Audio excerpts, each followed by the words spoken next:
बिस्मिल्लाहिर्रहमानिर्रहीम, अस्सलाम वालेकुम। मेरी और आमिर मतीन साहब की तरफ से प्रोग्राम मुकाबिल देखने वालों को प्रोग्राम में हम वेलकम करते हैं। पंजाब असम्बली की तहलील पर इमरान खान साहब को टफ टाइम देने वाली नून लीग और पीपल्स पार्टी के आपस के मामलात ही टफ हो चुके हैं, ताल्लुकात में फूट पड़ चुकी है। इस सियासी महाजराई का सरासर फायदा दहशतगर्द उठा रहे हैं। दोनों बड़ी जमातों की आला क़यादत को संगीन नताइज की खुली धमकियां दे दी गई हैं। इसके ऊपर मैं तफसील से बात करूंगी और जब हम अदालती मामलात के ऊपर जाएंगे, उन पर बात करेंगे, तो जानने की कोशिश करेंगे कि तौहीन इलेक्शन कमीशन का जो केस है, क्या इमरान खान साहब को नाअहल कर दिया जाएगा, ये सवाल भी है। दूसरा, अरशद शरीफ साहब के कत्ल से मुतालिक जो तहकीकात हैं, ये भी आमिर साहब से जानने की कोशिश करेंगे कि इन तहकीकात में रोड़े कौन और क्यों अटका रहा है। और आखिरी हिस्से में जब जाएंगे तो एनर्जी बहरान के हवाले से बात होगी कि किस तरह से मफलूकुल हाल अवाम से जीने का हक भी छीन रही है मौजूदा गवर्नमेंट। इसके ऊपर बात होगी। आमिर साहब, सबसे पहले बंद करें बहबूद आबादी का महकमा, लगा दें ताले, नए नए फॉर्मूले। ख्वाजा आसिफ साहब जिंदाबाद। वो आप पूरा जुमला अगर सुन लें उनका कि बाज़ार जल्दी बंद होंगे तो बच्चे कम पैदा होते हैं, ख्वाजा आसिफ साहब ने ये फरमाया, और रात 8 बजे बाज़ार बंद होने से आबादी में इजाफे में कमी आएगी, और 1 बजे मार्केटें बंद होने पर आबादी की शरह में इजाफा हो रहा था उनके बकौल।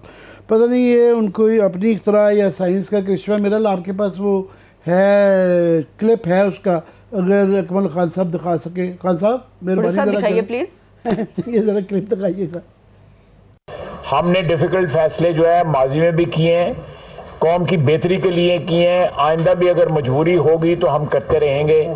आप देखें, मैंने भाई साहब, जहाँ पे 8 बजे मार्केटें बनती हैं वहाँ पे बच्चों की जो है ना तादाद कम है पैदा होने की।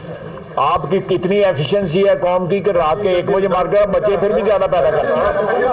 मतलब ये क्या था वैसे? इसमें आपने क्लिप में गौर नहीं किया कि जरा बैकग्राउंड में दोबारा चलाएं कि शहरी रहमान साहब बैठी हुई थी, वो बेचारी शर्मिंदा शहरी रहमान साहबा, तो वो शर्मिंदा होके कुछ हंसी में उन्होंने मुंह इधर मोड़ लिया के साथ बैठी हुई है। क्या क्या किया जाए? पहली बात तो ये इम्प्लीमेंट नहीं करवा पा रहे कि ये इस वक्त जो है पूरा 2 सूबों में तो वैसे ही वो इंजाइन की हुकूमत नहीं, उन्होंने इनकार कर दिया।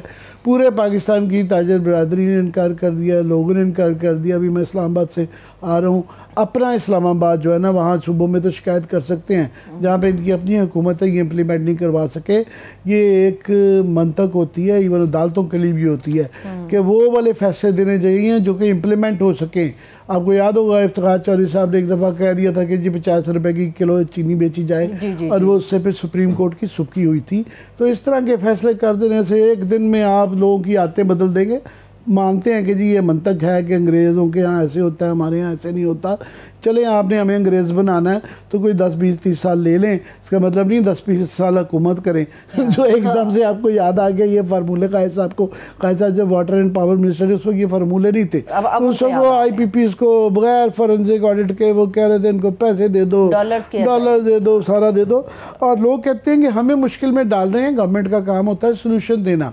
सर्दियों में लोड शेडिंग अनथिंकेबल है, सोचा नहीं जा सकता। देखिए ना AC चलने हैं, ना यहाँ पे पंखे चलने हैं। गर्मियों के अंदर तो लोग मारे जा रहे होते हैं।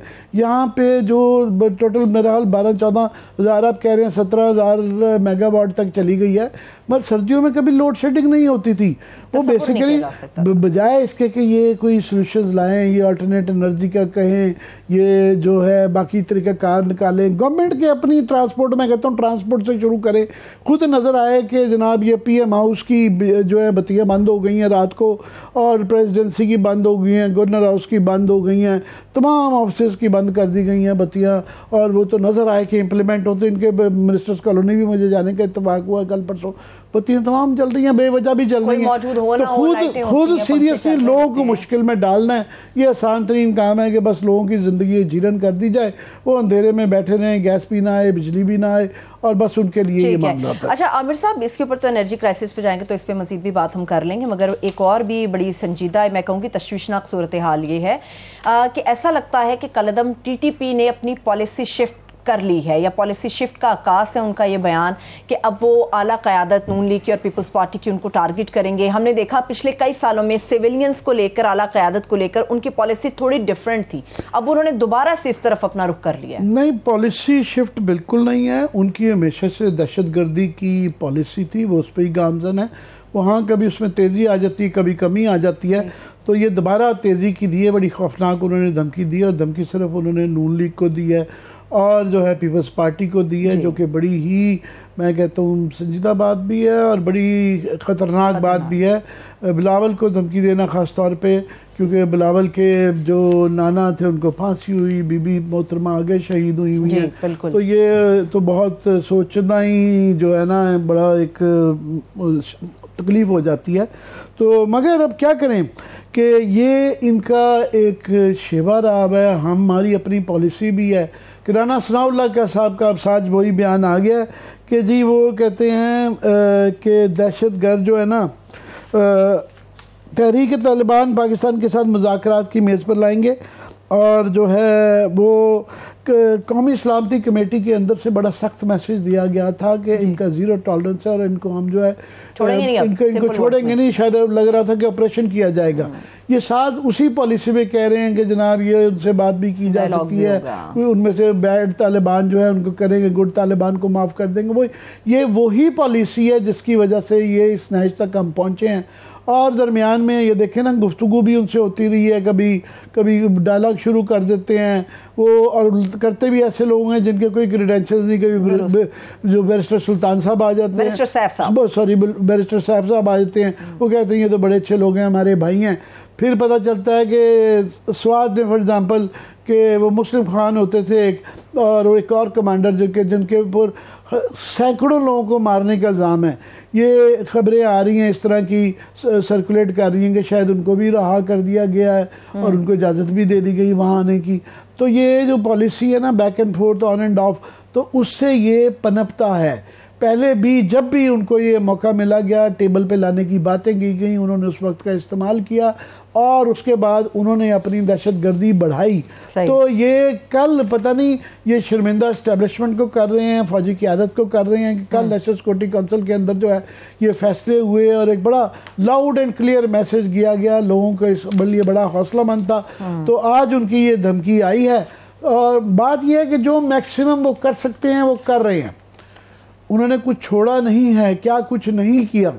तो वो जो ये आप उनको मैं समझता हूँ वो कमज़ोर उसके अंदर है। पहले जो अफ़गानिस्तान में थे उनको ज़्यादा वो थी, अभी अफ़गानिस्तान की हुकूमत उस तरह नहीं कर रही है, अफ़गानिस्तान की हुकूमत जो उनको करना चाहिए, मगर ये पहले जैसी ताकत की पोजीशन में ही है। इनके खिलाफ बाहर इलेक्शन करना चाहिए और इनका जैसे तरीका भी करना चाहिए। ये एक ही तरीका समझते हैं और कोई तरीका नहीं है इनको समझाने, यानी कि ये मुनज़्ज़म नहीं है, उस तरह से इनके अगेंस्ट कार्रवाई की जा सकती है। मुनज़्ज़म पे जो ये अपने एक्सट्रीम पे थे, जब ये स्वात अब देखें पूरा फाटा उनके कंट्रोल में था, पूरा स्वात उनके कंट्रोल में था, वो नो गो एरियाज थे। वो इस्लामाबाद के करीब तक वो बताया जाता था कि जनाब पेशावर तक वो आ चुके हुए हैं। उस वक्त जो एक्सट्रीम थे तो पूरी इतनी जो हमारी 60-80 हज़ार लोगों की कुर्बानी है, शहीद हुए हैं, फौजी भी हुए हैं, सिविलियन भी हुए हैं, इतनी कुर्बानियां देने के बाद अब ये दोबारा उनसे बातचीत करनी है, किस बात की बात? सही है, ठीक है। इस वक्त मैं अनाउंस कर दूं और वेलकम भी कर लूं कि साबिक गवर्नर सिंध और मुस्लिम लीग नून के सीनियर रहनुमा मोहम्मद जुबैर साहब ने हमें ज्वाइन किया। Sir thank you so much आपके वक्त के लिए। आपकी तरफ आते हैं, मगर आमिर साहब मरियम साहबा के हवाले से मैंने बात करनी है, मैं चाहूंगी चले आप कंटिन्यू करें फिर जुबैर साहब। जी, बहुत मुबारक हो कि पार्टी के अंदर आपकी टीम की जो लीडर हैं मरियम साहबा, वो सीनियर वाइस प्रेसिडेंट बन गई हैं। और खैर तंजीम साजी तो बुरा लफ्ज़ हो गया, रीऑर्गेनाइजेशन जो है ना पार्टी की करेंगी। अब तो पहले तो मुबारक हो आपको। Thank you very much. अच्छा, ये बताएं कि अभी खबरें चल रही थी कि वो गालिबन जनीवा चली गई हैं, तो ये जो रीऑर्गेनाइजेशन है जुबैर, ये बाहर से होगी या वो यहाँ आकर करेंगी? नहीं, यहाँ आके करेंगी बिल्कुल। ये तो इसमें कोई दो राय नहीं है। मेरा ख्याल है आज उन्होंने वजाहत भी की है, अपना वो एक जो ट्वीट किया उसमें बताया है कि मैं पाकिस्तान में हर जगह जाऊंगी और PMLN की लीडरशिप, वर्कर्स और सपोर्टर्स से मिलूंगी। तो जाहिर सी बात है वो यहाँ बैठ के ही करेंगी। ये कोई टाइम फ्रेम भी है कि कब तक वो आ रही हैं? इन अ वेरी शॉर्ट वाइल चंद हफ्तों की बात है, चंद हफ्ते हैं, दिन नहीं है जी। अच्छा, दूसरा एक जो है एक इल्ज़ाम लग रहा है, एक तनकीद की जा रही है, और मज़े की बात है कि ये तनकीद जो है वो पीपल्स पार्टी आपकी एलाइज की तरफ से की गई है। हसन मुर्तज़ा साहब ने ये किया है, उनके जनाब ये ख़ानदान की उजारादारी है कि पहले ही हमज़ा शहबाज शरीफ, नवाज शरीफ, मरियम बीबी, अब सारी पोस्टों पे ही जो है ख़ानदान के लोग लग जाते हैं। और ये भी ट्वीट्स में कहा जा रहा था कि पीछे अब यही रह गया कि सलमान शहबाज साहब को चेयरमैन सेनेट बना दें और हसन या जो हुसैन नवाज शरीफ साहब हैं उनमें से एक आधे को सदर लिए हैं। ये बहुत ज़्यादा नहीं ख़ानदान की इजारादारी हो रही? कभी आप जैसे लोगों की भी बारी आएगी? मेरी बारी आई तो थी, मतलब मैं तो कुछ भी नहीं था, ना पंजाब से ताल्लुक है, ना बिजनेस में कोई, या ना कश्मीरी क्लैन से ताल्लुक है। मैं तो कभी मिला भी नहीं था नवाज शरीफ से जब पार्टी ज्वाइन की है। तो मतलब पहले वजीर बन गया, 9 महीने के अंदर अंदर जैसी पार्टी पावर में आई, उसके बाद गवर्नर बन गया, तो मौका तो मिलता है। लेकिन ये मैं उस पर कमेंट नहीं करूंगा कि पीपल्स पार्टी के जिन साहब ने ये कहा है, मेरा नहीं ख्याल है उनको ये सब कहना चाहिए था, पब्लिकली कहना चाहिए था। वो किस चीज से नाराज है मुझे नहीं पता, किस नहीं चीज से तो ये कोई लार्जर कोई डिफरेंसेस शो करते हैं पीडीएम के दरमियान में कि उनके मेजर लीडर हैं, ये कोई छोटे लोकल लेवल के लीडर नहीं हैं, उनके गालबन पार्लियामेंट्री पार्टी के लीडर हैं पंजाब के अंदर।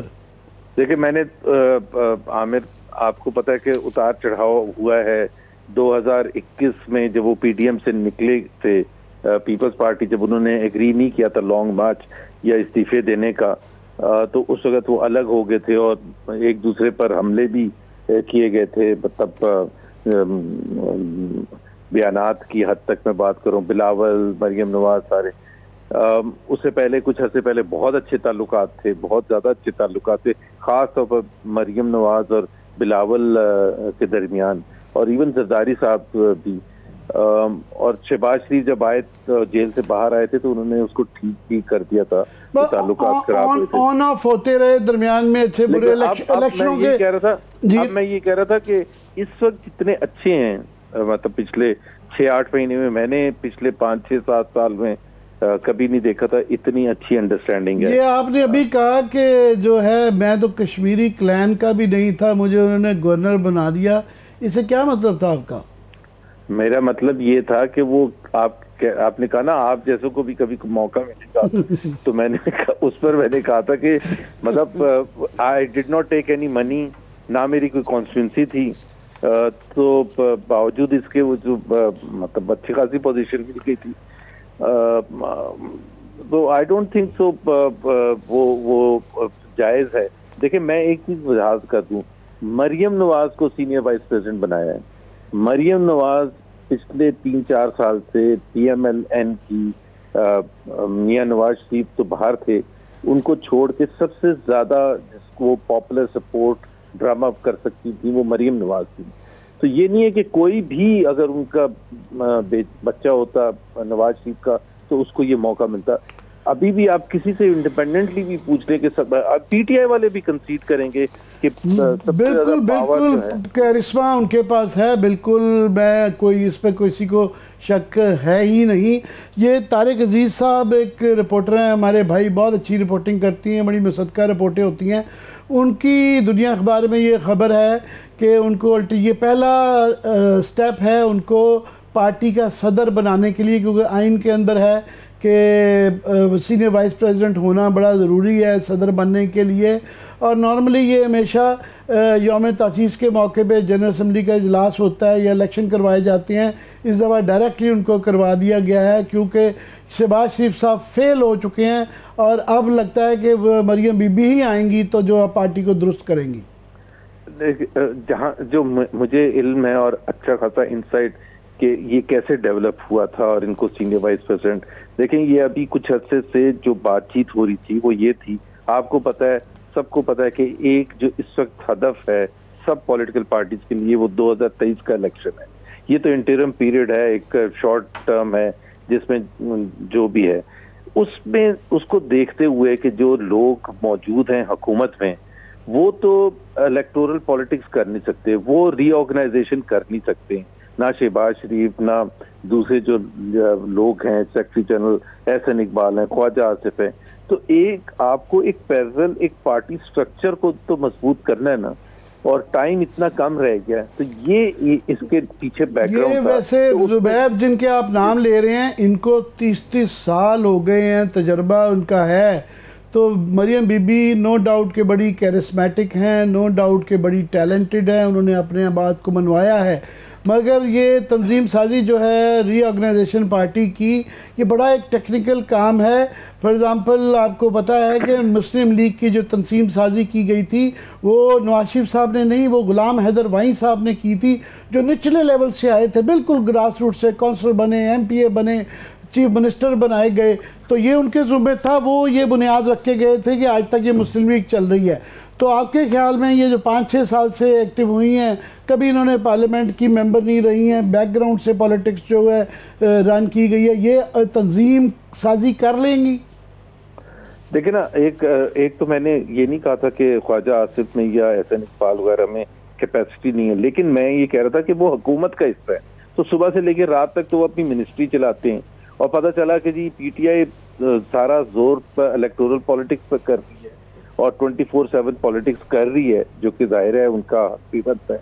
और हमारे यहाँ उस किस्म की जो पॉलिटिक्स है कि जी आपने जिन ग्रुप्स के साथ मिलना है, चाहे वो वुमेन ग्रुप हैं, मिनॉरिटीज हैं, उलमा इकराम हैं, स्टूडेंट हैं, लेबर हैं, और पार्टी की तंजीम साजी करना है कि जी ऑर्गेनाइजेशन बहुत जगह पोजीशंस खाली पड़ी हुई हैं, तो उसके लिए फिर आपको एक पैरेलल पार्टी स्ट्रक्चर मौजूद होना चाहिए जो आपको लेके जाएगा उस वक्त तक जब तक हुकूमत में है। And I think there was no better person, उसमें तो कोई डाउट ही नहीं था कि Maryam Nawaz is the best person to lead that restructuring for the party और रीऑर्गेनाइजेशन ऑफ द पार्टी। इस वजह से बिल्कुल बड़ा अच्छा आर्गुमेंट दिया आपने। ये मैं पंजाब की जरा असम्बली पे आना चाह रहा हूँ कि अब उनकी तरफ से लग रहा है, ये बयान आ रहे हैं, इशारे आ रहे हैं कि वो गालबन इंतज़ार कर रहे हैं 11 तारीख का फैसले के बाद, पहले शायद वोट ऑफ कॉन्फिडेंस ले लेंगे और उसके बाद तहलील करने जा रहेंगे। आप लोगों का बड़ा कॉन्फ्लिक्टिंग किस्म भी इसके ऊपर जो है ना तासुरात आते रहे, पहले आप डेयर करते रहे कि करके दिखाओ, अब जब वो करने जा रहे हैं तो आप कभी हिले बहाने कुछ ना कुछ बीच में रुकावटें खड़ी कर रहे हैं। तो भाग क्यों रहे हैं आप इलेक्शन से या तहलील से अगर हो रही है तो आप एक सोच करें ना, क्या चाहते हैं आप? आमिर, आपको पता है कि इलेक्शन के टाइमिंग के पॉइंट ऑफ व्यू से अगर आप अर्ली इलेक्शंस की बात कर रहे हैं, जब PDM की मूवमेंट अपने जोरों पर थी और उनका एक जो 1 पॉइंट एजेंडा था to force the then PTI government कि वो डिसॉल्व करें और इलेक्शन कराएं, यही हम कह रहे थे, और PTI एग्री नहीं कर रहा था। बावजूद इसके जो PTI अभी लॉजिक यूज करता है, उस वक्त भी 13 बाय इलेक्शंस उस 8-9 महीने में हुए थे और एक सिर्फ जीता था पूरे पाकिस्तान में PTI सियालकोट में। कैंटोनमेंट बोर्ड के इलेक्शन भी हार गए थे और KP के जो फर्स्ट फेज लोकल गवर्नमेंट, तो ये लेकिन राइट तो उन्हीं का था कि जी वो कब इलेक्शन करवाना चाहते, ये राइट हमारा है।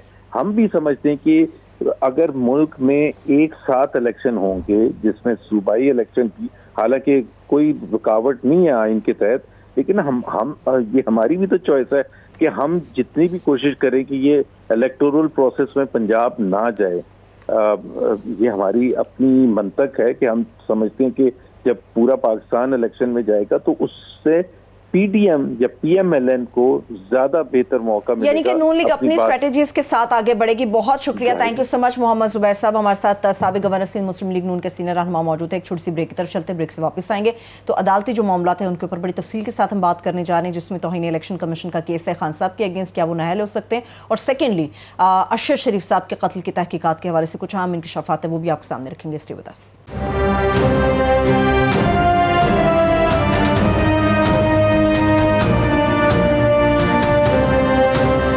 ब्रेक के बाद एक बार फिर से प्रोग्राम में हम आपको वेलकम करेंगे। अदालती केसेस के ऊपर हम बात करने जा रहे हैं। आमिर साहब के तज्जिए के साथ माहिराना राय और रहनुमाई भी हासिल करेंगे। इसके लिए माहिर कानून है अबू ज़र सलमान नियाजी साहब, उन्होंने भी हमें प्रोग्राम मुकाबिल में ज्वाइन किया। Thank you so much Abu Zar Salman Niazi साहब, आपके वक्त के लिए शुक्रिया। ओवर टू यू आमिर साहब। जी, अबू ज़र सलमान जो हैं ये सीनियर वकील हैं और ये पब्लिक इंटरेस्ट लिटिगेशन में बहुत इनका एक किरदार है। हमारे यहाँ ये बड़ा कम वकला करते हैं कि अपने वक्त में से प्रो बोनो केसेस को करें, ये रवायत ज़्यादा नहीं है, ये करते हैं। और ये जो एक इन्होंने बड़ा लैंडमार्क फ़ैसला जो है लिया है अदालत से, वो है तोशा खानी का। तोशा खानी का ये केस इसलिए भी बड़ा ज़्यादा इम्पॉर्टेंट है, एक तो ये काविश जो है इन्होंने अरशद शरीफ मरहूम शहीद के साथ मिलके की थी और इन्होंने उसके मिशन को जारी रखा, ये बड़े करीबी दोस्त भी थे उनके। तो ये इसलिए भी बड़ा इम्पॉर्टेंट है क्योंकि ये एक बड़ी बहस तोशा खाना बड़ा कंट्रोवर्शियल हो गया है और इमरान खान के लिए बिट्स एंड पीसेस में आती रहती हैं कि उनकी 2 गाड़ियाँ आ गई, वो कितने की हैं, इतने की हैं। मगर गवर्नमेंट ने जो है अभी ख़ुद भी रिसेंटली लाहौर हाई कोर्ट के अंदर जब उनसे मांगा गया तो वहाँ भी इनकार कर दिया, पार्लियामेंट को भी इनकार कर रहे, उसको पब्लिक नहीं कर रहे। इन्होंने अबू ज़र ने ये जो है फ़ैसला लिया है, ये ख़ुद ही इसकी तफसील बताएंगे कि क्या फ़ैसला आया है और इसके क्या मुज़मरात हैं। जी आमिर साहब, थैंक यू। बिल्कुल आपने सही फरमाया। ये जो ये आइडिया था, मशवरा था, सजेशन था, शहीद अरशद शरीफ साहब का था, उस पे इम्प्लीमेंट जो एग्जीक्यूट करना है वो मेरी रिस्पॉन्सिबिलिटी थी उनके मशवरे पे, और अभी हम उसको बिल्कुल कर रहे हैं और उस पर हमारी जंग जारी है। मैं आपको थोड़ा सा बता दूं आमिर साहब, देखिए केस तो मैं बहुत पहले से जीत चुका हूँ। 29 जून 2022 को पाकिस्तान इंफॉर्मेशन कमीशन के 3 मेंबर बेंच ने फैसला दिया था कि 1900 से लेके 2022 तक की जितनी डिटेल्स हैं जो तोहफे लिए गए हैं प्राइम मिनिस्टर्स और प्रेसिडेंट्स ने, उसकी सारी डिटेल प्रोवाइड की जाए मुझे और पब्लिक किया जाए उसको। तो जो हुकूमत है, हुकूमत वक्त है, इन्होंने इस पर डिले किया और जितना इसको डिले कर सकते तो उन्होंने किया। तकरीबन 6 महीने, 5.5-6 महीने जब गुजर गए तो फिर आई वॉज कंस्ट्रेंड। मैंने मजबूरन फिर इस्लामाबाद हाई कोर्ट का दरवाज़ा जो है वो खटखटाया है। मैंने एक रिट पिटिशन फाइल की तकरीबन 10 दिन पहले इस्लामाबाद हाई कोर्ट में, उस पर पूरी सुनवाई हुई, उसमें जज साहब ने सुना और उन्होंने बड़ा अप्रिशिएट किया और साथ उन्होंने ये रिमार्क्स दिए कि जो अब ऑर्डर में भी रिफ्लेक्ट हो गए, क्योंकि ऑर्डर आज आया है, उन्होंने ऑर्डर लिखा, फिर आज इशू हुआ कि ये 5 महीने से इंफॉर्मेशन कमीशन का फैसला अभी तक क्यों इम्प्लीमेंट नहीं हुआ, उन्होंने ये ऑर्डर में मेंशन भी कर दिया है। तो उन्होंने फिर कैबिनेट डिवीज़न जो इस सारे इंफॉर्मेशन का जो जिसके पास इसका कंट्रोल है पूरा, उनको कहा है कि इसमें आप विद इन 1 मंथ पूरी रिपोर्ट दें कि क्यों अभी तक ऑर्डर इंप्लीमेंट नहीं हुआ इस सारे इशू के ऊपर। और 1 मंथ के अंदर 1947 से लेके आज तक जितने भी सदर, वजीर आज़म और एहलकार रहे हैं, सबका रिकॉर्ड जो है वो अदालत ने कहा है कि आपको मुहैया किया जाए 1 महीने के अंदर। और सवाल मेरा ये है कि वो क्या ये फाइनल इसको समझें, अगर ऐसा हो गया कि वो दे देंगे, या इसको अभी भी रोड़े अटका सकते हैं, अपील में जा सकते हैं, रोक सकते हैं? नहीं आमिर साहब, थोड़ा सा मैं ये कह दूं, अदालत ने 1 महीने में उसको कंप्लीट जामिया रिपोर्ट जमा कराने का बोला है कि आपने ऑर्डर इंप्लीमेंट क्यों नहीं किया अभी तक इंफॉर्मेशन कमीशन का। ये तो 5 महीने हो गए, 6 महीने हो गए, तो इस वजह से कोई वजह नहीं आती कि उन्होंने क्यों, क्योंकि हुकूमत ने इसको चैलेंज तो किया नहीं इस फैसले को। 5-6 महीने गुजर गए हैं, तो उसमें भी लैचेस का प्रिंसिपल लगेगा, तो वो एक खास मुद्दत तक आप कर सकते हैं। दैट मीन्स वो ऑर्डर अपनी फाइनलिटी अचीव कर गए। मैं तो सिर्फ इस्लामाबाद हाई कोर्ट का दरवाजा खटखटाया है इंफॉर्मेशन कमीशन का जो ऑर्डर है उसको एग्जीक्यूट करवाने के लिए, इंप्लीमेंट करवाने के लिए, क्योंकि इंफॉर्मेशन कमीशन हो गया डिसफंक्शनल। वो अभी और हुकूमत उसको अपॉइंट नहीं कर रही उसके मेंबर्स को, क्योंकि आपको पता है वो ऑर्डर ऐसे पास करें जो उनको पसंद नहीं आ रहे। तो इस वजह से मैं इस्लामाबाद हाई कोर्ट गया हूँ, बड़ा होपफुल हूँ। मैं कोई चैलेंज कोई चीज नहीं की, मैं एक ऑर्डर इंप्लीमेंट करवाने गया हूँ, तो वो मेरे बड़ा होपफुल हूँ कि इसको जल्दी, जितना जल्दी डिसाइड होगा उतनी जल्दी हमारे पास इंफॉर्मेशन आएगी। तो मेरे ख्याल से नेक्स्ट मंथ जब ये केस लगेगा, तो मुझे नहीं नजर आ रहा है इसमें हुकूमत के पास इसमें कोई जवाब होगा इस चीज का, बल्कि इसी महीने के एंड पे लग जाएगा, क्योंकि ये 24 को सुना गया था केस। तो इसमें मैं काफी होपफुल हूँ कि इसमें मैं काफी कुछ चीजें मिल जाएंगी। हमें उम्मीद है कि ये जो है तोशा खाना की डिटेल्स जल्द आ सकती हैं। मैं क्विकली जरा जानना चाहता हूँ कि बड़ी कल जो है अरशद शरीफ केस की समाअत है, सुप्रीम कोर्ट ने कि उसके लिए कमीशन बनाया था, गवर्नमेंट से कहा था कि वो बनाएं, और वो उसकी कल समाअत है। मगर जो आज डॉन अखबार के अंदर खबर छपी हुई थी वो बड़ी तकलीफ दे है कि बड़ी मुश्किल से ये कमीशन बनाया गया, और अब ये रिपोर्टें आ रही हैं कि उनको उसके रोड़े अटकाए जा रहे हैं। वज़ारत दाखिला ने JIT को फॉर एग्ज़ाम्पल दरकार फ़ंड जारी करने से इनकार कर दिया है, और सारी सरकारी अफसरान जो हैं उनके बैरूनी दौरे पर उनका ये पाबंदी है, इसलिए वो जा नहीं सकते, हालांकि ये सुप्रीम कोर्ट का हुक्म था कि इनको फैसिलिटेट किया जाए। केनिया के सफारत खाने की तहकीकात भी वहाँ भी नहीं उनके वीज़े के लिए फैसिलिटेट किया जा रहा, और उनका जी शामिल पुलिस अफसरान जो हैं वो छुट्टी पे गए हुए हैं, और वो छुट्टी के बाद आएंगे तो करेंगे। तो ये क्या हो रहा है कि आगे ही हमारे ये बहुत बड़े ज़ख्म हैं, और आगे इतनी बड़ी मुश्किल से एक भोंडे से तरीके से बड़ी मुश्किल से ये कमीशन बनाया गया, और आगे फिर कुछ नहीं है। तो क्या आप देखते हैं, क्यों, कैसे? देखिए आमिर साहब, सुप्रीम कोर्ट ऑफ पाकिस्तान है, वो सिविल अदालत नहीं है किसी तहसील की। तो और सुप्रीम कोर्ट के ऑर्डर जो है वो देखें, ये जो कह रहे हैं कि कैबिनेट से अप्रूवल लेना है, मैंने भी डॉन की रिपोर्ट पढ़ी है, वो खर्चा जो उसमें आना है सारा कुछ आना है। सुप्रीम कोर्ट जो कि जब ऑर्डर होता है वो कैबिनेट का ऑर्डर, कैबिनेट के अप्रूवल मैटर नहीं करते। ये वो कोर्ट है जो आईनी तरमीम को भी अगर चाहे तो स्ट्राइक डाउन कर सकती है, उनके पास इतनी पावर है। या कोई पार्लियामेंट का कानून बनाया हुआ उसको भी स्ट्राइक डाउन कर सकती है, तो जब फंडामेंटल राइट्स की बात आती है। तो ये जो डिलेइंग टैक्टिक्स हैं, ये चीज़ें कोर्ट जो होती हैं इन चीज़ों को एक्सेप्ट नहीं करती।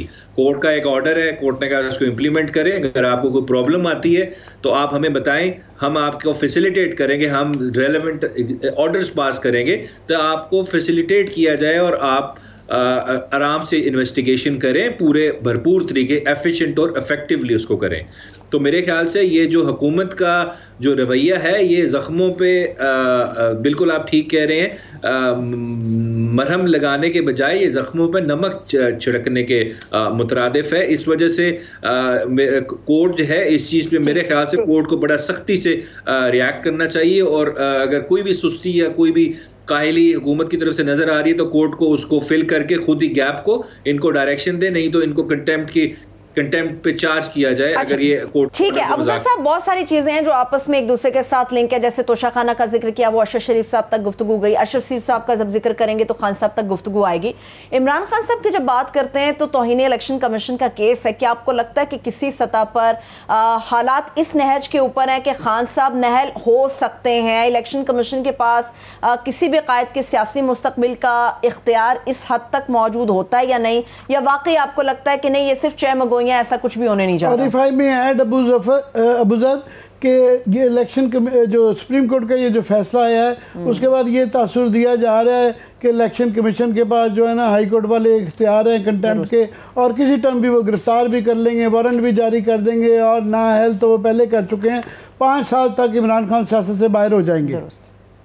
नहीं, ये आमिर साहब बिल्कुल गलत चाय मगोइयाँ हैं। सुप्रीम कोर्ट के ऑर्डर में कुछ ऐसा नहीं कहा गया। देखिए सुप्रीम कोर्ट में हुआ क्या था ये समझ लें।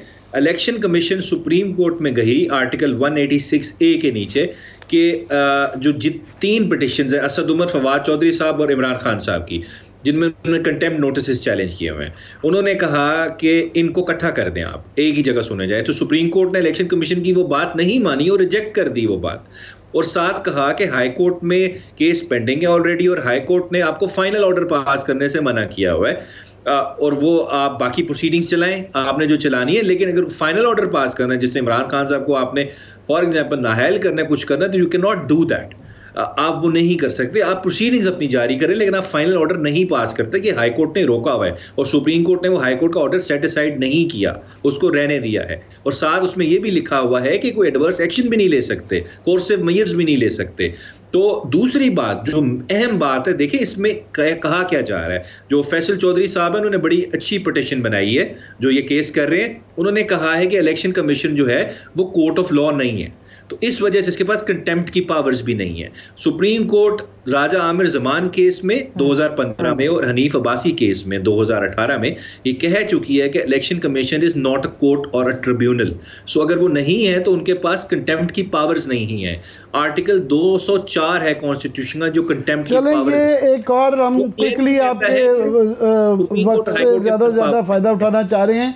आप पब्लिक इंटरेस्ट की लिटिगेशन बहुत ज़्यादा करते हैं और ये आपने शायद गालबन ये स्टडी कर रहे हैं, हमें बताया गया है कि ये जो मारगला की पहाड़ियाँ हैं, जोन 3 का इलाका है, उसके अंदर जो है ना हाउसिंग प्रोजेक्ट और कमर्शियल प्रोजेक्ट के लिए बड़ी खामोशी से और बहुत मशकूक अंदाज में इतनी तेज़ी से ये मूव कर रहे हैं कि वो उसकी अब फाइनली जो है CDA से भी करवा के अब इंटीरियर मिनिस्ट्री से भी समरी जा रही है और 15 दिन के अंदर बताया जा रहा है कि ये कैबिनेट में पेश हो जाएगी, जो कि वहाँ पे इसलिए इम्कान है पास होने का। किसी ने अभी तक कोई अदालत का दरवाज़ा नहीं खटखटाया क्योंकि लगता नहीं है कि अदालत के अलावा कोई और रास्ता रह गया है। देखिए आमिर साहब, जोन 3 जो है ना इस्लामाबाद हाई कोर्ट का, ये 50,000 एकड़ पे है पूरा। उसमें जो 30,000 एकड़ है वो नेशनल पार्क है, बाकी 20,000 एकड़ जो है वो प्राइवेट लैंड है, प्राइवेट ओनरशिप में है। अब जो 1992 में जो रेगुलेशंस आई थी CDA की, जोनिंग रेगुलेशंस जिनको हम कहते हैं, जो CDA खुद बनाता है, CDA के पास अपने पास पावर है under the CDA ordinance 1960 section 51 के तहत वो रेगुलेशंस बनाता है। उसमें क्लियरली लिखा हुआ है कि उसमें जो ऑलरेडी एग्जिस्टिंग स्ट्रक्चर्स हैं वो तो एग्जिस्ट करेंगे, लेकिन आप कोई कन्वर्जन नहीं कर सकते, मतलब कमर्शियल एक्टिविटी नहीं कर सकते, वहां पे हाउसिंग सोसाइटीज नहीं बना सकते, वहां पे कोई भी ऐसी एक्टिविटी नहीं कर सकते जहां से उनमें कंक्रीट का उसका एक सुपर स्ट्रक्चर बन जाए, वहां पे उसकी जो ग्रीन एरिया की जो एक फीचर्स हैं वो सारे खत्म हो जाए। तो ये एक और फिर सुप्रीम कोर्ट ने भी इसमें एक 2010-11 में गालिबन ऑर्डर किया हुआ है कि जो जोन 3 है इसके अंदर कोई कंस्ट्रक्शन नहीं करनी है आपने, एज पर द 1992 रेगुलेशंस। अब सुना क्या जा रहा है, मेरी जो इंफॉर्मेशन है उसके मुताबिक कि जो 1992 की रेगुलेशंस हैं उनको अमेंड किया जाए और इस तरह अमेंड किया जाए कि वहां पे प्राइवेट कंस्ट्रक्शन जो बैंड है ऑलरेडी वो अलाउ की जाए। ये सारा इसमें जो ऑब्जेक्टिव ये वो चाह रहे हैं कि उनको हम अमेंड कर दें। और देखिए इसमें जो ये बताइएगा, क्विकली पूछ लूं, क्विकली ये बताएं कि इसके लिए क्या असेंबली की कानून साजी की जरूरत है कि ये जो है कैबिनेट के उसके ऊपर ही फैसले की मोहर लगा के ये हो जाएगा कि मास्टर प्लान को तब्दील कर दिया जाएगा? क्विकली जरा जी, ये CDA की अपनी जोनिंग रेगुलेशंस है, तो वो खुद रेगुलेटर जो है इसको अमेंड कर सकता है अगर वो चाहे, लेकिन वो पब्लिक इंटरेस्ट में होनी चाहिए। साथ कंडीशन लिखी भी है, अगर वो पब्लिक इंटरेस्ट में नहीं है तो वो फिर विदाउट ज्यूरिसडिक्शन होंगे, उसको फिर आप कोर्ट में चैलेंज भी कर सकते हैं। जो इसमें CDA होशियारी दिखा रहा है ना, वो समझने की जरूरत है, वो थ्रू कमीशन करना चाह रहा है, खुद नहीं कर रहा, और हाई कोर्ट के जज को वो नोटिफाई करना चाह रहे हैं कि वो उसको करें। तो इस वजह से मेरे ख्याल से इस चीज पे पता नहीं वो हाई कोर्ट का जज कैसे बैठ सकता है, ये भी देखने वाली बात है। इसमें काफी चीजें हैं जो मुझे इलीगल नजर आ रही है। फिर आपको ज़हमत देंगे। बेहद शुक्रिया। अबूजर सलमान नियाजी साहब हमारे साथ मौजूद है। एक ब्रेक की तरफ चलते, जब हम ब्रेक से वापस आएंगे तीसरे सेगमेंट में आपको बताने के लिए मेरे पास कोई अच्छी खबर नहीं है, मगर बुरी खबर आपको बताना और आपके लिए सुनना इसलिए ज़रूरी है कि हम सब बदहाल हैं और सनतों का गला घोंट दिया गया है। मैं खतरनाक फिगर्स और कुछ हक़ाइक़ आपके साथ शेयर करूंगी। Stay with us.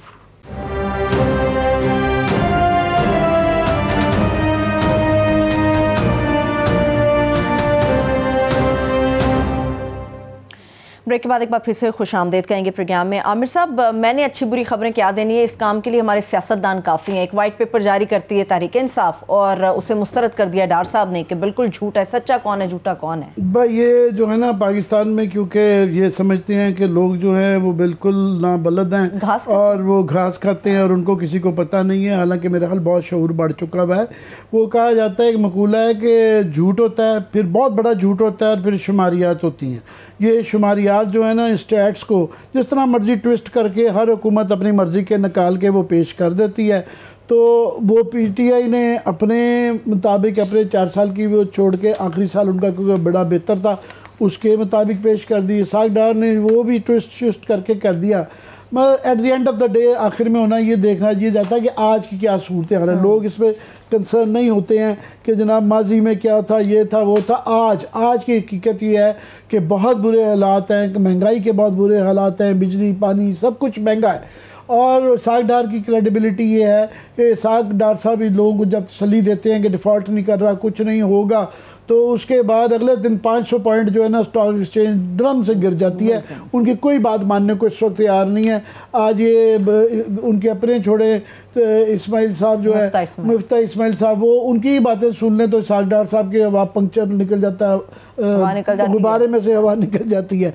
तो दूसरा मैं समझता हूँ कि इसाक डार साहब ने जो चालाकी की है, नेशनल सिक्योरिटी की जो कमेटी की मीटिंग थी उसके अंदर उन्होंने जो ये वहाँ पे ब्रीफिंग दी इकोनॉमी की, साथ में अस्करी क़यादत को बैठा के उनको अपनी ये जो नालायकियाँ लैप्सेस जो डिलीवर नहीं कर लिया वो उन पे भी जिम्मेदारी डाल दी कि एज इफ ये मिल के कर रहे हैं। उनको बिठा के मैसेज ये दिया गया मेमोरेंडम कि वो 1 पेज पे है और ये जो इनका ये गवर्नमेंट का काम है कि इसके अच्छाई बुराई की जिम्मेदारी लें। तो उनको बिठा के उन्होंने ये इंप्रेशन देने की कोशिश की है, तासुर कायम करने की कोशिश की है कि जी हम ये मिल के जो गलतियां हो रही हैं हम मिल के कर रहे हैं, हालांकि अस्करी क़यादत का इसमें कसूर नहीं है, ये एक चलाकी की है।